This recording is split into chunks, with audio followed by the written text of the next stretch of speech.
7, versets 24 à 35. Mais juste avant, je sais pas si c'est juste pour qu'on se mette un petit peu dans le thème. Est-ce que vous avez déjà regardé un film? Puis le film, là, vous voulez pas manquer une seule petite seconde parce que c'est intense.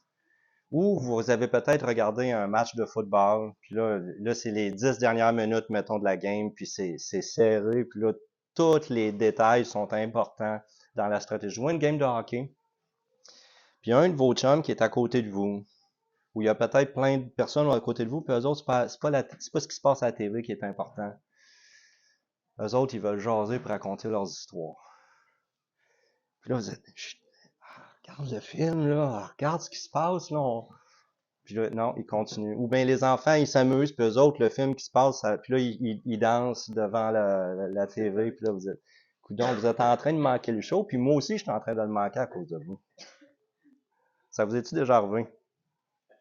Non? On était parti faire des parties Super Bowl chez nos amis de Red Cup. Ouais. Et c'était toute une partie, on était là, on était tous debout.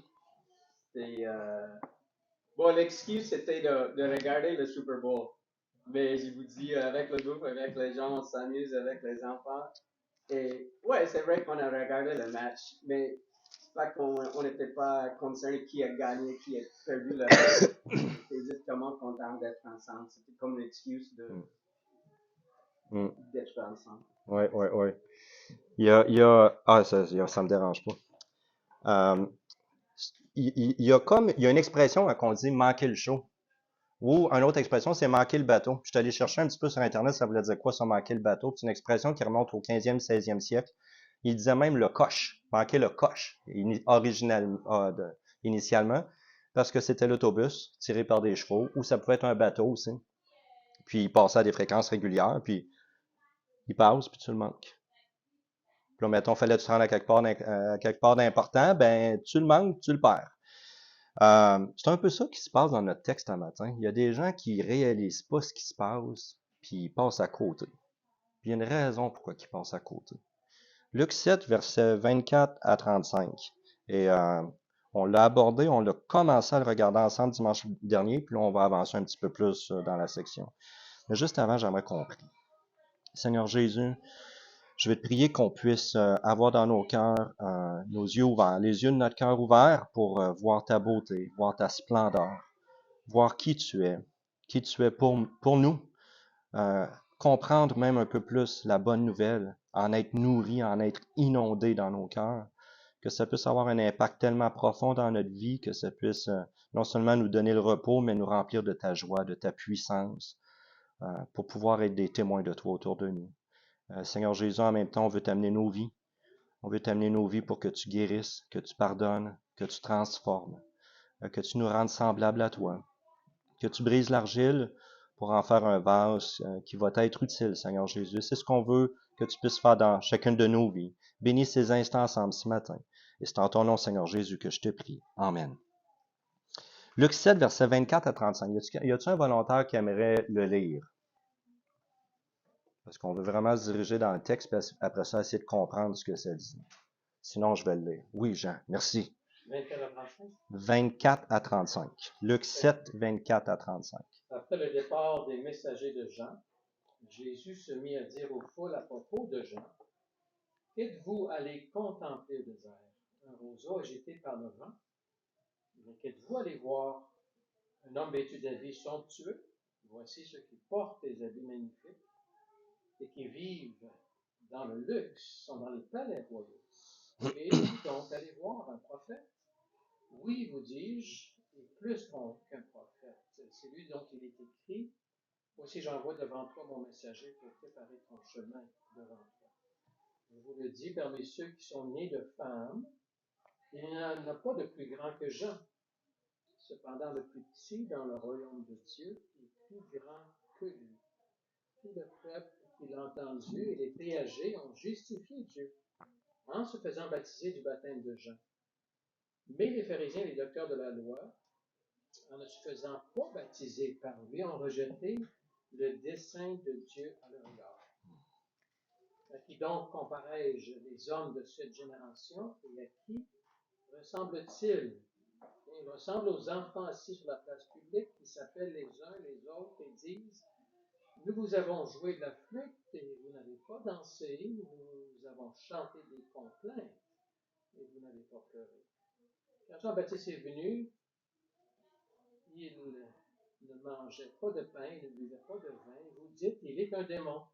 Le Fils de l'homme est venu, mangeant et buvant, et vous dites, c'est un homme qui fait bonne chair et un buveur de vin, un ami des viagers et des pécheurs. Mais la sagesse a été justifiée par tous ses enfants. Hmm. Qu'est-ce qui se passe dans notre texte? Puis si on recule juste de quelques versets, on voit que Jean était dans sa cellule, il était dans sa prison, vous vous souvenez, puis il envoie 2 de ses disciples pour demander à Jésus, coudonc, t'es-tu celui qui doit venir ou devons-nous en attendre un autre? Et là, qu'est-ce que le Seigneur Jésus fait? Qu'est-ce qui a motivé premièrement Jean-Baptiste à poser la question?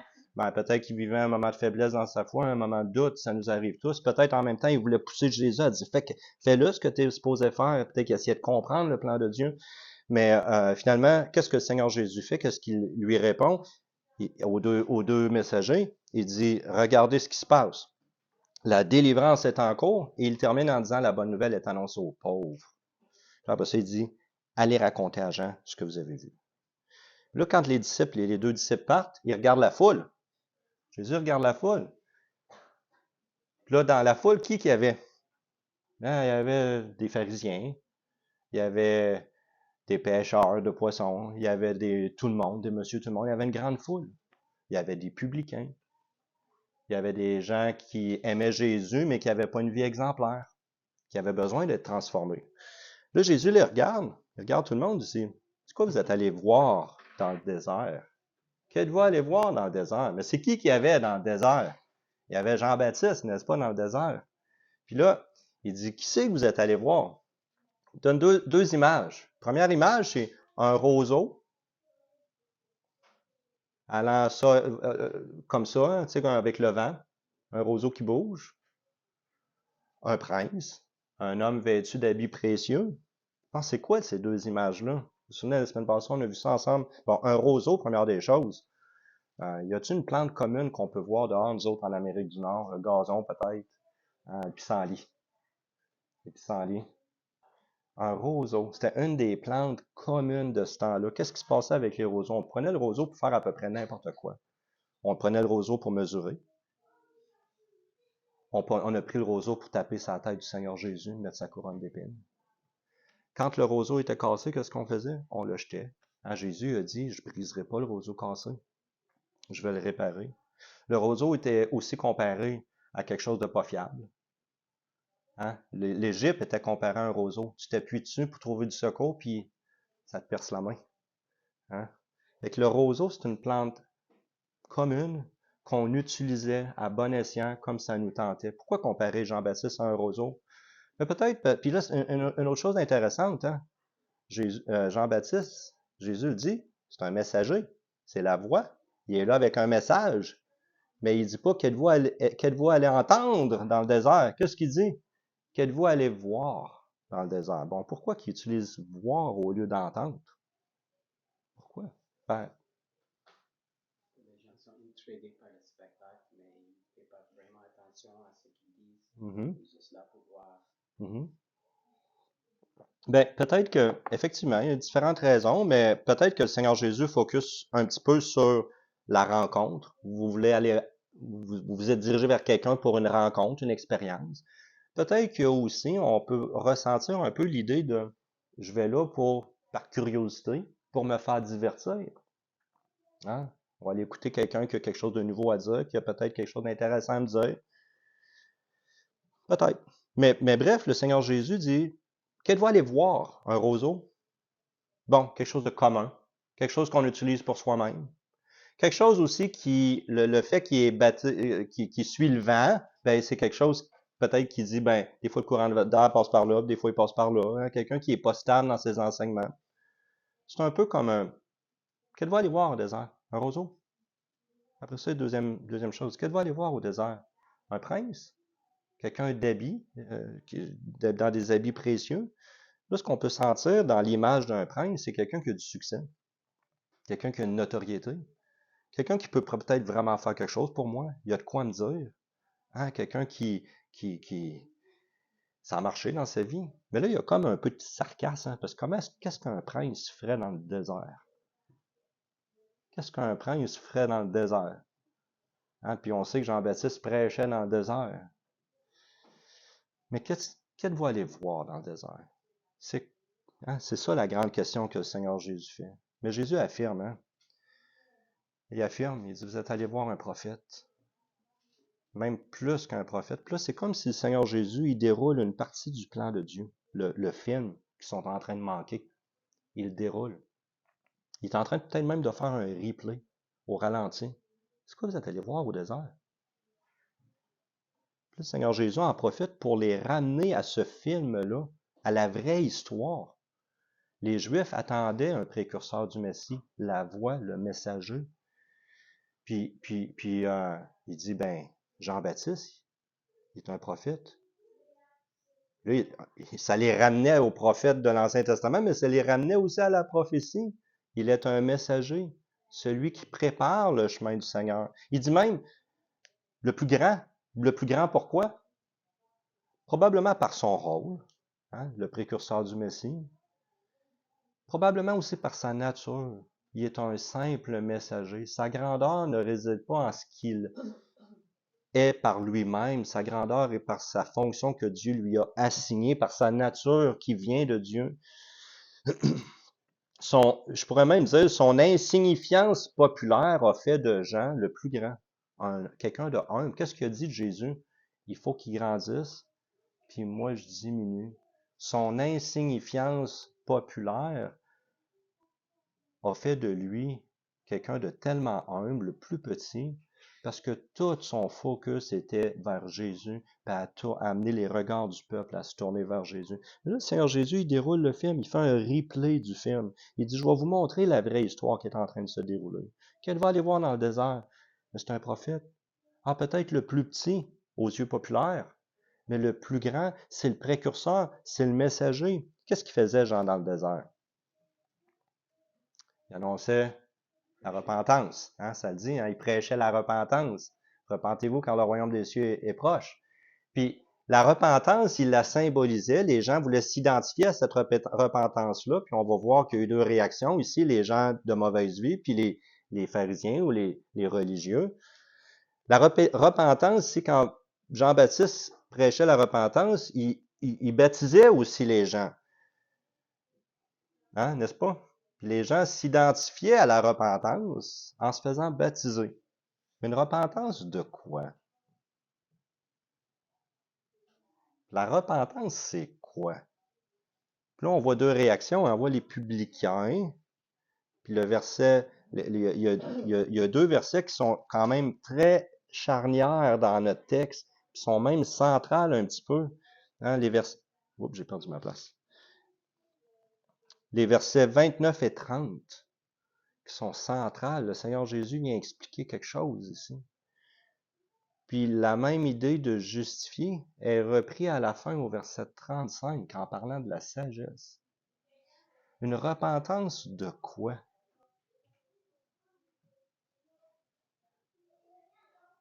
Là, juste pour comprendre ça, je vais vous illustrer un petit peu c'est qui les pharisiens. Les pharisiens, aujourd'hui, on les regarde puis on dit, ben, c'est des hypocrites. Ben, Jésus les a démasqués. Si on avait vécu dans ce temps-là, on aurait regardé les pharisiens puis on aurait dit, des gens qui il y avait un zèle pour Dieu. Ils se prenaient le rôle d'être les défenseurs de la justice de Dieu. Il y avait un zèle. Il y avait une vie rangée. En anglais, hein, on dit put it together. Hein, tout est bien rangé dans leur vie. Tout est bien organisé. Tout est des exemples. Le peuple les considérait même comme étant la lumière pour eux.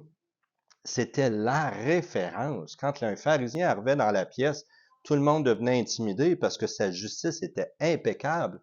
Paul avait une grande fierté d'être un pharisien, puis pas juste un petit pharisien, si je peux dire de même, mais celui qui avait été instruit au pied de Gamaliel. Donc aujourd'hui, on utilise le mot pharisien, puis on dit c'est pas beau un pharisien, c'est hypocrite. Hein? Mais à l'époque, quand on se promenait dans les rues puis qu'on croisait un pharisien, hein, on avait, on était accroché, hein, parce que c'était quelqu'un d'exemplaire. Peut-être, oui, quelqu'un qui oppressait le peuple, parce que ceux qui vivaient dans la misère ne sentaient aucun espoir pour vivre leur vie avec Dieu. Les pharisiens ne communiquaient pas d'espoir, ils n'entendaient pas d'espoir, ils entendaient juste la condamnation, ils disaient, oh, moi, je suis pas capable, je suis pas capable. Mais les pharisiens, de quoi avaient-ils besoin de se repentir? Si leur vie était si belle, si exemplaire, de quoi avait-il besoin de se repentir? Hey, quelqu'un qui vit une vie parfaite, de quoi a-t-il besoin de se repentir? Là, on va regarder un publicain et on va dire, ben oui, il est temps que tu te repentes, toi.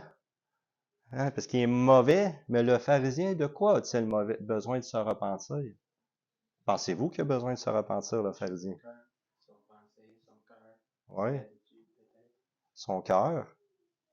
Ben, parce qu'il se fiait à lui-même, comme il était juste parce qu'il suivait, mettons, les lois, mais il ne s'appuyait pas vraiment sur Dieu, Oui, possiblement oui. personnellement. Il était autosuffisant parce Mm, qu'il suivait oui, ce qu'il fallait faire, mais il était capable par lui-même. Je oui, sais pas, comme ça je le exactement. vois. Oui, oui, oui. Est-ce qu'il y a quelqu'un d'autre qui il y avait une posture de cœur, c'est un peu ce que tu soulèves, l'autosuffisance, hein, je suis capable par moi-même. Rachel? Mais avec l'autosuffisance, il y a une arrogance. Eux, ils sont en train d'abaisser les autres pour faire monter eux-mêmes. Oui, beaucoup d'orgueil, Ouais, de fierté, puis ils s'abaissaient. et mentalement envers les autres aussi. Oui, oui. Je pense que j'ai vu ta main aussi, Jean. Ben là, potentiellement l'orgueil, Oui, oui, c'est-à-dire ils étaient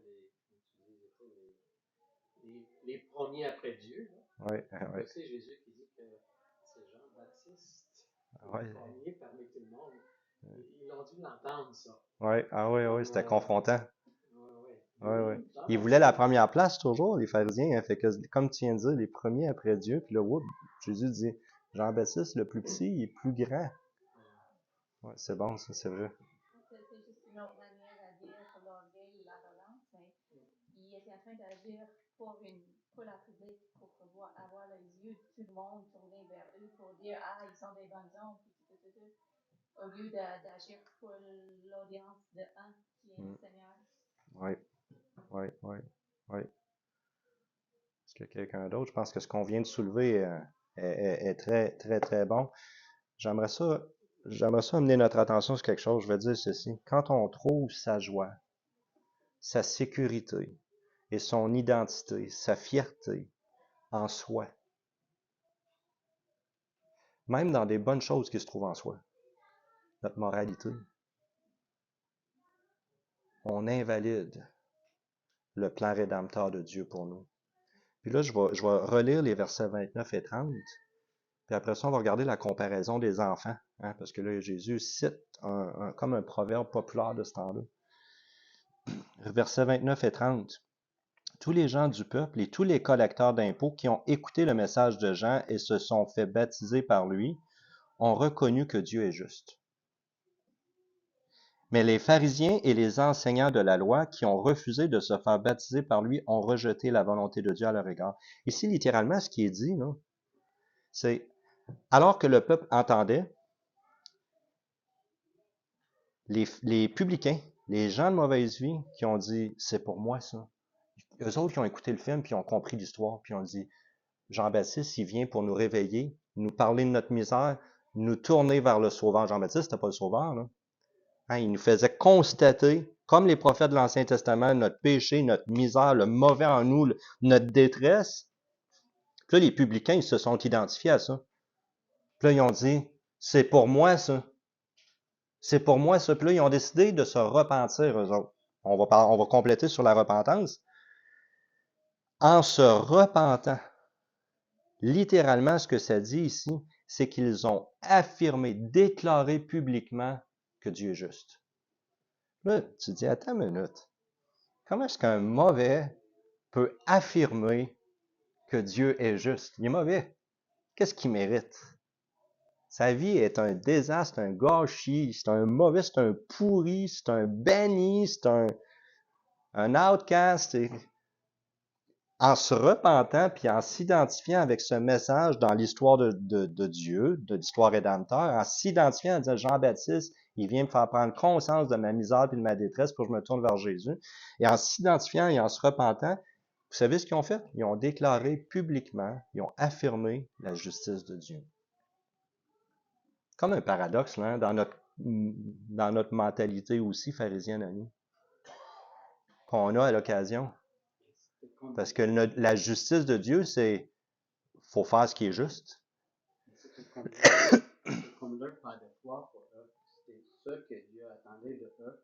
Et on peut l'attendre de le voir au ciel. Ouais. Comme à cette époque-là, c'était ce qui était attendu, c'était la volonté de Dieu pour eux. Exactement. La volonté de Dieu pour eux. C'est ça le plan de Dieu. Dieu veut que tous les hommes soient sauvés. Et Dieu déroule l'histoire de rédemption. Puis il dit, le Sauveur s'en vient, mais la première étape, c'est constate ta détresse pour te tourner vers le Sauveur. En s'identifiant et en se repentant, ces publicains-là ont déclaré la justice de Dieu. Bon, la repentance, c'est quoi? Je veux revenir à la question. Puis j'aimerais reciter ce que j'ai dit quand on trouve sa joie, sa sécurité, son identité, sa fierté en soi. Même sur le plan moral, on invalide le plan rédempteur de Dieu pour soi. C'est ce qui est dit ici quand on parle des pharisiens. Et je vous relis la prochaine phrase. Là, on a parlé des publicains. La deuxième phrase, les pharisiens, les enseignants de la loi qui ont refusé de se faire baptiser par Jean, ont rejeté la volonté de Dieu à leur égard. Littéralement, ils ont annulé. Ils ont rendu nul le dessein de Dieu, le plan de Dieu pour eux, le plan rédempteur de Dieu. La repentance, pour répondre à la question, c'est d'avoir cette posture de cœur de détester comme Dieu déteste le mauvais, dans lequel on est, ça commence là, dans lequel on est envahi, on est aux prises. J'appelle ça le mauvais, mais c'est le péché. Je rajoute une chose, parce qu'il y a un élément supplémentaire, c'est pas d'essayer de résoudre ce mauvais-là par soi-même. La repentance inclut aussi de ne pas essayer par soi-même. La repentance, c'est pas de me transformer moi-même pour après ça paraître devant Dieu. Hey, j'ai réussi, Dieu. La repentance, je la simplifie sur deux choses. C'est d'avoir cette posture de cœur où on déteste ce qui déplaît à Dieu. On prend conscience de notre misère, où on prend conscience de notre péché, de notre cancer. Hein, quand j'étais dans le bureau du médecin puis il m'a parlé de ma maladie en 2007, j'ai pris conscience et ça, on va utiliser une expression québécoise, ça a fessé. Ça l'ébranle. La repentance, c'est ça, c'est de prendre conscience de notre détresse, de notre mauvais, de notre péché en nous et d'en avoir une aversion comme Dieu. Là, cette prise de conscience-là va conduire à dire, je ne veux pas ça dans ma vie. D'où l'idée de repentance, on veut tourner le dos. Mais j'ajoute aussi une autre chose. Une des choses qui déplaît le plus possible à Dieu, puis Rachel l'a dit tantôt, c'est ou toi, Élisabeth, c'est notre autosuffisance. C'est de trouver en moi la capacité de résoudre ce mal-là. Puis quand on essaie de résoudre le mal en nous, le mauvais dans lequel on est aux prises par nous-mêmes, on fait comme les pharisiens. Parce qu'un des éléments de la repentance, c'est de reconnaître le mauvais, d'en avoir une aversion, mais d'arrêter d'essayer de réparer ça par moi-même. Puis c'est là que la repentance va me pousser à regarder à Jésus et dire, Jésus, délivre-moi. Parce que la repentance nous conduit aussi au Seigneur Jésus.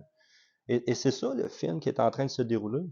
Et Jésus est en train de faire un replay. Qu'est-ce que vous êtes allé voir dans le désert? Quelqu'un qui va juste, que vous êtes curieux, quelqu'un qui va vous diverser, quelqu'un que vous allez utiliser les enseignements comme vous voulez? Non, c'est la voix de Dieu. Voici le plan rédempteur de Dieu. C'est quelqu'un qui va vous montrer votre état, qui va vous faire prendre conscience de votre misère, pour que vous en ayez une aversion, puis pour que vous arrêtiez d'essayer de résoudre ça par vous-même. Et c'est une tendance que j'ai. Hein? On est pris dans des problèmes qu'on n'aime pas. Qu'est-ce qu'on essaie de faire? Résoudre ça. Hein? Puis avoir une vie rangée. Puis même quand on a des éléments dans notre vie qui nous dérangent, hein? Moi j'ai une histoire des fois qui me dérange, puis j'ai de la misère à expliquer. Mais on n'aime pas ça parce que on voudrait avoir le contrôle sur qu'est-ce que les gens pensent de nous, puis on voudrait avoir le contrôle sur même réparer nous-mêmes les choses qui marchent pas dans notre vie pour avoir une vie bien rangée. Non, le Sauveur, c'est Jésus. La façon de me diriger à Jésus, c'est d'avoir une aversion à ma détresse, de comprendre ma détresse, d'avoir une aversion contre tout ce mauvais dans lequel je suis pris. Puis après ça, de dire, Seigneur Jésus, je veux plus faire ça, d'essayer de résoudre ça par moi-même. Je veux que toi, tu sois mon sauveur à chaque jour. Et j'aime ça, dire ça. Jésus, tu es mon sauveur à chaque jour. Et quand quelqu'un fait ça, il déclare la justice de Dieu. Mais là, on dit, pourquoi? T'es pas juste. Non, il déclare la justice de Dieu. Puis là, j'aimerais ça vous ramener un autre élément de l'histoire. Un des éléments de l'histoire, c'est Dieu n'a pas voulu le ciel sans nous. C'est pour ça qu'on a chanté ce chant-là. Parce que quand je préparais le texte, ça me tournait dans la tête puis ça me rendait ému. Dieu n'a pas voulu le ciel sans nous. Mais en même temps, Dieu regardait à notre misère, à notre dette, puis il nous a dit, il nous regardait puis il nous a dit, ils s'en sortiront jamais.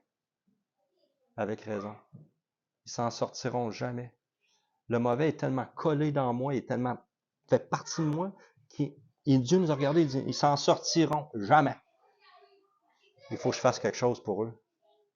Et Dieu, et on avait une dette, quand on parle du pardon, c'est la même chose. On avait une dette énorme. Le salaire du péché, c'est la mort. On est aux prises avec ce cancer-là du mauvais en nous. On s'en sortira jamais. Et Dieu nous regardait, puis il s'est dit, ils s'en sortiront jamais. Et c'est là que Dieu a dit, il y a quelqu'un qui doit payer la dette. Romains 3, verset 24-25, il dit, Dieu va être juste tout en justifiant le coupable. Vous savez pourquoi? Parce que Dieu a regardé ceux qui avaient une dette énorme, qui se dirigeaient tous vers la mort, qui étaient tous aux prises avec le mauvais. Et on connaît l'Évangile, on connaît la bonne nouvelle. Dieu nous a regardés puis il a dit, ils s'en sortiront jamais. Ils pourront jamais payer le coût des dommages de leurs offenses. Impossible. C'est une dette. Quelqu'un doit la payer. Et Dieu a dit, moi, je vais la payer. Et Dieu est devenu notre sauveur à cause de ça. Dieu a dit, moi, je vais la payer. Comment? Il est devenu homme. C'est Jésus. Jésus, homme, a donné sa vie pour porter le coût des dommages, ma dette, le coût des dommages de mes offenses. Et là, j'aimerais vous ramener à quelque chose de merveilleux. Quand Jésus a commencé son ministère, qu'est-ce qu'il a fait? Son cousin Jean-Baptiste prêchait la repentance. Jésus s'est tellement identifié avec nous. Vous savez ce qu'il a fait? Il s'est fait baptiser. Puis là, Jean, il dit, wow, pas toi. T'as pas besoin de ça. T'as pas besoin. Mais Jésus a voulu s'identifier à notre détresse, à notre misère. Pour, comme il est écrit en Hébreux 4, versets 15 et 16, car nous n'avons pas un souverain sacrificateur qui ne puisse compatir à nos faiblesses. Il compatit, il s'identifie avec nous. Au contraire, il a été tenté comme nous en toutes choses, sans commettre de péché. Approchons-nous donc avec assurance du trône de sa grâce afin d'obtenir miséricorde et de trouver grâce pour être secourus dans notre détresse, dans nos besoins. C'est ça la bonne nouvelle. Puis une des marques de vivre dans la bonne nouvelle, c'est de réaliser qu'à chaque jour, j'ai besoin de Jésus. Il y a quelque chose qui ne marche pas dans moi. Il y a quelque chose qui est difficile dans ma vie. Il y a la colère qui naît dans mon cœur. Il y a les doutes. On lutte avec le mauvais à chaque jour, puis à chaque jour, j'ai besoin de Jésus. Puis vous savez comment j'exerce ma foi en Jésus? Moi, personnellement, Benoît, là, à chaque jour, je suis obligé de regarder à Jésus et de dire, Jésus, délivre-moi de ça. Jésus, sauve-moi de ça. Puis des fois, c'est pas tant, sauve-moi de cette situation-là que j'aime pas dans ma vie. Des fois, on vit, mon voisin pourrait dire, Benoît, je te poursuis parce que tu as fait couper des arbres. Puis tu as brisé ma... Je vais dire, Seigneur, délivre-moi de la poursuite. Qu'est-ce que ça produit dans mon cœur? De la haine, de l'amertume, plein de sortes de péchés. Parce qu'on est aux prises avec le mauvais. Puis là, quand on réalise ça, puis peut-être ça fait surgir, ça fait surgir des idoles qu'on a. Ma réputation, ma sécurité. Puis là, c'est de ça que Dieu veut nous délivrer. Puis là, je reprends un petit peu Tim Keller quand je parle de cette façon-là. Mais c'est de ça. Puis là, c'est de dire, Dieu, délivre-moi de comment je m'accroche à des choses qui sont banales pour toi. Ça expose dans mon cœur des idoles. Ça expose dans mon cœur le mauvais. Puis il va toujours arriver des épreuves dans notre vie. Ces épreuves-là, Dieu les utilise pour nous permettre de percevoir notre détresse, notre besoin d'un sauveur. Notre besoin d'un sauveur à chaque jour. Et j'ai besoin de Jésus à chaque jour. J'ai besoin de Jésus pour me donner le pardon éternel. Mais j'ai besoin de Jésus à chaque jour. Mais là, Jésus poursuit en donnant un exemple. Là, il les regarde et il dit, vous savez de quoi vous avez de l'air? Vous me faites penser à quelque chose. C'est ça que Jésus est en train de les regarder. Puis là, il reprend une citation, un proverbe du temps. Il dit, vous êtes un peu comme des enfants. Il y en a un qui dit, moi, je veux jouer à ça, puis l'autre dit, ça me tente pas. Puis l'autre dit, non, mais on va jouer à ça d'abord, mais non, ça me tente pas. On a joué de la musique, vous n'avez pas dansé. On a chanté des complaintes, vous vous êtes pas lamenté. Littéralement, des enfants, moi je me souviens, je fais ça des fois, même des adultes. Les enfants me disent, hey, on joue-tu à ça? Ah, on me tente pas. Ah, on veut pas. Ça vous arrive-tu? Hein, tes amis viennent te voir et disent, hey, tu voudrais-tu jouer? On joue à la tag. Je dis, ah, non, ça me tente pas. Je vais regarder un film. On va aller jouer à l'ordi. Ah, c'est ça que Jésus est en train de dire ici. Ah, je veux jouer à quelque chose? Non, ça me tente pas. Puis on dirait que, puis là, il amène ce que Jean-Baptiste a fait dans son rôle, puis ce que Jésus est venu faire dans son rôle, même dans leur façon même d'interagir. Puis c'est exactement ça. Jean-Baptiste, il est venu pour pointer notre détresse. Mais il n'a pas mangé, il n'a pas bu, il n'a pas célébré. C'était austère, c'était tourné vers notre détresse. Les pharisiens ont dit non, on est correct. Puis plus loin, le Seigneur Jésus est venu en célébrant. Il dit, là, c'est le temps de se réjouir, je suis le sauveur.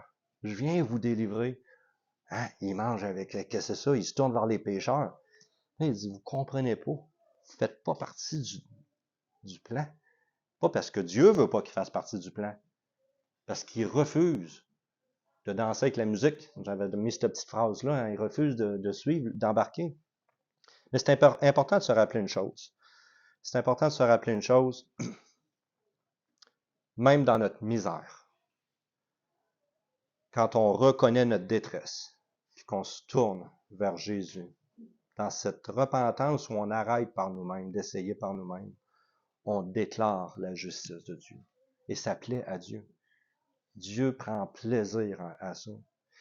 Mais quand à l'inverse, j'essaye par moi-même, et je vous relis je réaffirme ce que j'ai dit tantôt, quand on trouve sa joie, sa sécurité, son identité, sa fierté en soi, même sur le plan moral, on invalide le plan rédempteur de Dieu pour soi. On le rend nul. Et ça ne justifie pas la sagesse de Dieu. Et c'est comme ça que Jésus termine. Hein, il fait un retour à la fin, au verset 35, il fait un retour au verset 29 et 30. La même expression ici. Il dit, cependant, la sagesse de Dieu est reconnue comme telle par ceux qui la reçoivent. Littéralement, ici, la sagesse de Dieu est justifiée. Elle est déclarée juste. Elle est affirmée. La justice sage de Dieu est affirmée par ses enfants. Littéralement, c'est ça. Par ceux qui se repentent. Par ces publicains-là qui étaient autour, puis les autres, ils les regardaient Jésus, puis ils disaient, hey, moi, je fais partie du plan.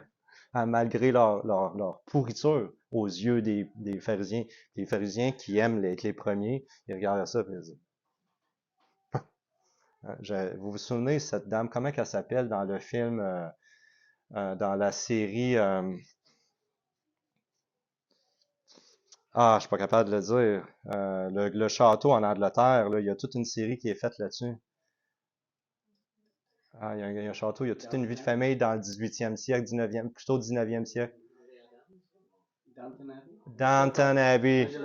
Il y a la dame, la mère de monsieur, la mère du Lord, elle était tout le temps. Mais hein, les pharisiens, ils devaient regarder ça, puis des fois, c'est nous, c'est comment est-ce que la justice de Dieu peut être affirmée par ces pécheurs-là? Mais non, la justice de Dieu est affirmée par ceux qui comprennent leur détresse, qui s'identifient avec la misère dans laquelle on est, qui fait partie de ma vie, qui fait partie de chacune de nos vies, et qui disent, c'est pas moi qui va résoudre ça.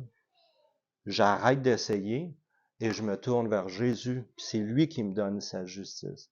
En conclusion, moi ça, juste se rappeler chacun de nous. Et ça m'inclut avec vous, ça nous inclut en tant que famille, en tant que jeune Église. On est tous dans une grande misère. C'est la vie. Et oui, Dieu nous donne le pardon, mais regardez dans la santé, ce qui peut se passer. Dans nos relations, ce qui peut se passer. on est témoin. Hein, je me souviens, un de mes amis m'a dit, comment ça, Ben, t'es encore là-dedans avec tout ce que tu as vécu? Mais c'est parce que je peux pas nier qu'il y a de la misère, puis je fais partie de cette misère-là, puis j'ai besoin d'un sauveur. On doit réaliser notre misère, notre détresse, la détresse aussi de ceux qui sont autour de nous, et de réaliser qu'il y a rien en nous qui peut fixer ça, qui peut réparer ça. Il y a rien, il y a rien, il y a rien, il y a rien, il y a rien. On peut regarder même quelqu'un autour de nous qui est dans la misère. On se dit, comment il va s'en sortir? Des fois, je regarde à quelqu'un autour de moi, puis je dis, puis même un petit enfant, puis je dis, ah, c'est des gâchis, c'est des détresse, c'est des désastres, des séparations, des si. Je peux pas réparer ça. Les parents peuvent pas réparer ça.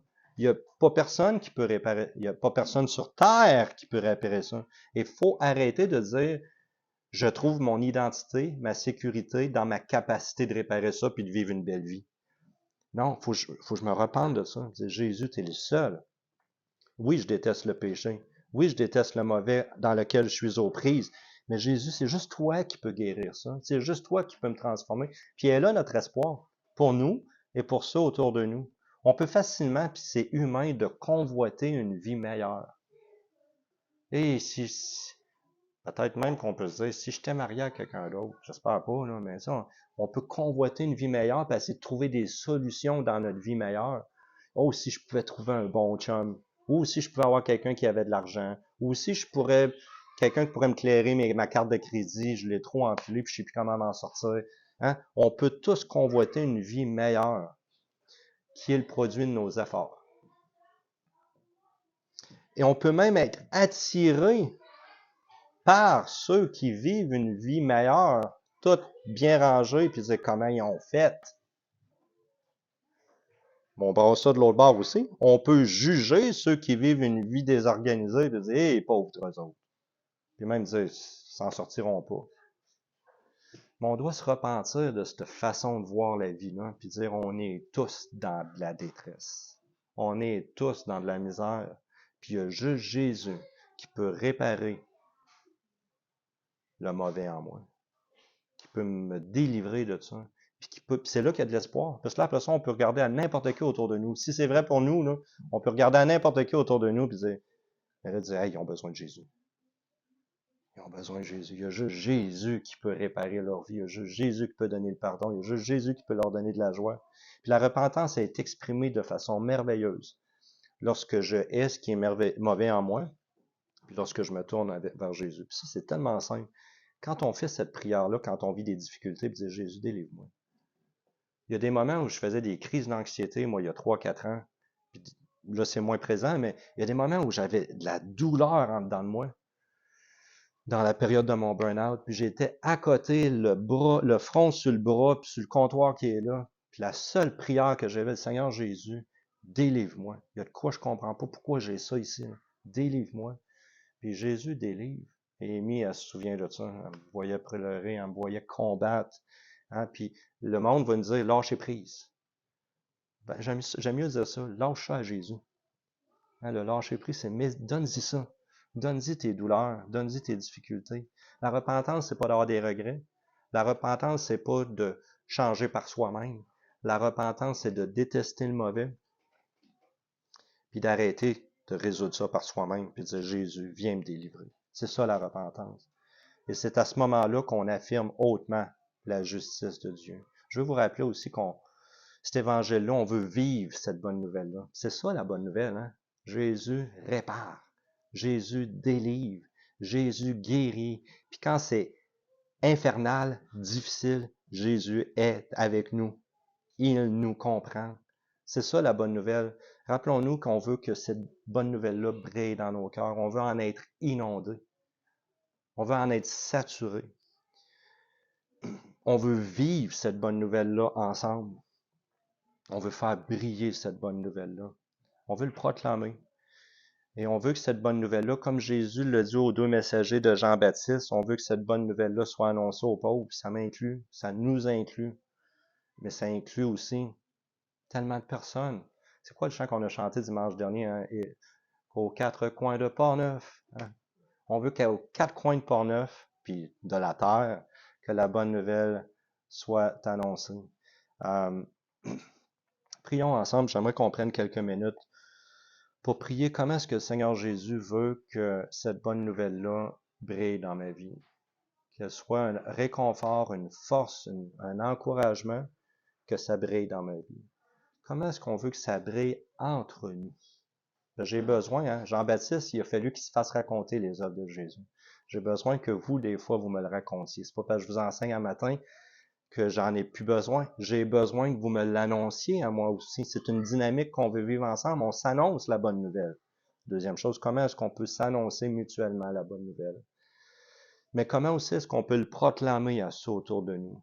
Le proclamer collectivement, hein, parce que s'il y a des gens qui viennent écouter un matin, des fois je me dis toujours, hein, je mets les annonces sur Facebook, mes voisins le voient. Puis mes voisins, des fois, posent des questions. Là. Ils appellent ça ma gang. Vous êtes ma gang. Ils appellent ça ma gang. Mais je me dis toujours, peut-être qu'à un moment donné, il y en a un qui va oser venir parce qu'ils me connaissent bien. Puis, mais on veut qu'ils entendent dans une ambiance collective. Mais vous savez, je veux vous répéter une autre chose. Les meilleurs haut-parleurs pour affirmer la bonne nouvelle, pour annoncer la bonne nouvelle à ceux autour de nous, vous savez, c'est quoi? Nos vies. Nos vies, nos petites vies sur deux pattes.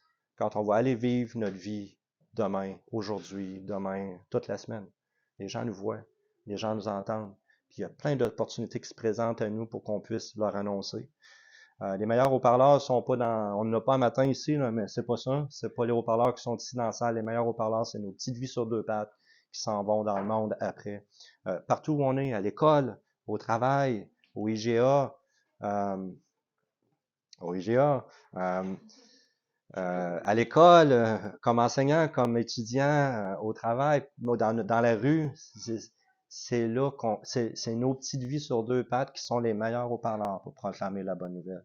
Moi, ça qu'on prie spécifiquement ensemble, qu'on prenne quelques minutes, 3-4 minutes pour prier. Seigneur Jésus, comment est-ce que tu veux que l'Évangile brille dans ma vie, entre nous, envers ceux qui sont autour de nous? Qu'on soit la voix, hein? Qu'on soit la voix de la bonne nouvelle pour ceux qui sont autour de nous. Est-ce qu'il y en a qui aimeraient prier avec moi pour ces requêtes-là? Puis, je vais prier aussi. On est tranquille le matin. Mettre ça sur la pluie. Vas-y, Tim. Je te laisse prier, puis je vais prier aussi. Seigneur notre Dieu, merci pour ce matin. Merci pour chacun qui a fait l'effort d'être ici. Merci pour bien cette préparation qu'il a fait cette semaine. Et merci Seigneur pour l'exemple que tu nous as donné à Jean-Baptiste. Même les gens qui ont suivi lui correctement. Seigneur, on est tous dans un combat avec nos péchés personnels, Seigneur, même si on est dans la famille de Christ, on n'est pas aussi, on est toujours à lutter, Seigneur, d'être plus comme toi. Et Seigneur, je prie cette semaine prochaine, dans nos vies, dans nos communautés, que nous serons des bons témoins de toi, de c'est quoi un chrétien, comment ça on vit ici par terre pour ta gloire. Et, Seigneur, aide-nous à briller juste par notre témoignage personnel avec nos voisins.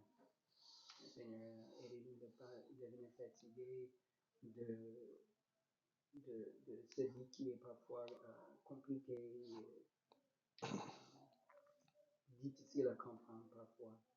Seigneur, je te prie, même avec nos situations économiques, situations dans le monde, que notre foi peut être évidente, que notre confiance en toi peut briller, Seigneur, dans cet temps plus compliqué, Seigneur. C'est le nom de Jésus que je prie. Amen. Seigneur Jésus, c'est tellement merveilleux de contempler qui tu es, de contempler ton amour pour nous. Toi qui nous as vus dans ta gloire, dans ta puissance, tu nous as vus dans notre détresse, puis tu es venu t'identifier à notre faiblesse. Tu es même venu mourir notre mort injustement. Seigneur Jésus, à cause de ton sacrifice sur la croix, notre dette est payée et tu nous donnes une vie nouvelle. Et ça, c'est ta justice. Et ce que tu nous demandes, c'est de nous tourner vers toi. Et ça, c'est ta justice qui est manifestée, qui rayonne pour des pécheurs comme moi, comme chacun de nous. Pas parce qu'il y a la justice, il y en a en nous, mais parce que la dette est payée. Et notre dette est entièrement payée. Et à cause de cela, on est justifié en toi, Seigneur Jésus. Et à cause de ça, on peut même vivre une vie nouvelle en toi. Et Seigneur Jésus, on lit aussi en Éphésiens que la même puissance qui t'a ressuscité, qui t'a délivré de la mort, c'est cette puissance-là qui nous fait vivre à chaque jour.